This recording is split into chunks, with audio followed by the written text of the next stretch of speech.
this is really confronting the latest of the big pictures of what should be affecting the universities.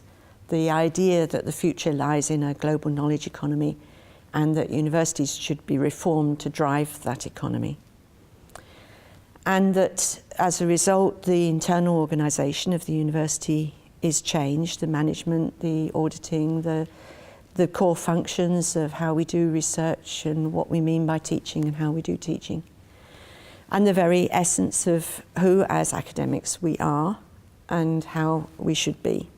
Those are all part of the story of the global knowledge economy. And the UNIKE project is both studying that critically, but it's also it's funded by the EU as an initial training network. And one of the aims of the initial training networks is to produce the next generation of research leaders in Europe.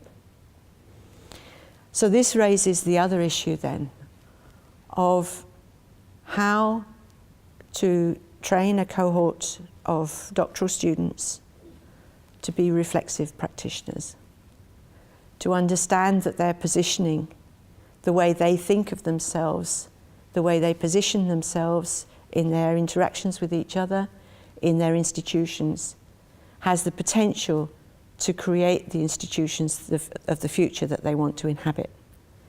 And that's been a big challenge, an exciting challenge of the UNIKE project. So to think about what the importance of all this is, I think it's really to combine a sense of critique with thinking about how to use that critique actively. And one of the things I've been doing alongside the UNIKE project, or during the UNIKE project, is working with some of the international partners, and especially David Greenwood, but now we've created a whole international network of partners who are thinking about how we create the university of the future that we want to inhabit. And the key word here is trust. So we're thinking about the trust university in three senses. It's like a play on that word. An ownership system in trust that avoids the university being privatized and marketized in the way that we see threatening universities at the moment. Trust in terms of the internal management and governance system of the university. So we restore trust between managers and academics and students, which is again another indicator of what's been happening.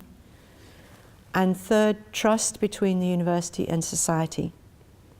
The universities in the global knowledge economy are under a whole range of demands from surrounding society.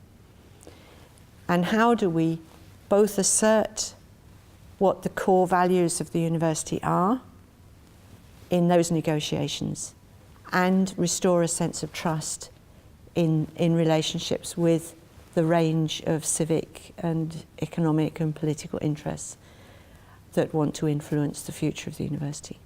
So in those three ways, we're playing with the word trust to try and design a way of thinking about the space, the work life, and the institutional structures that we want for the future.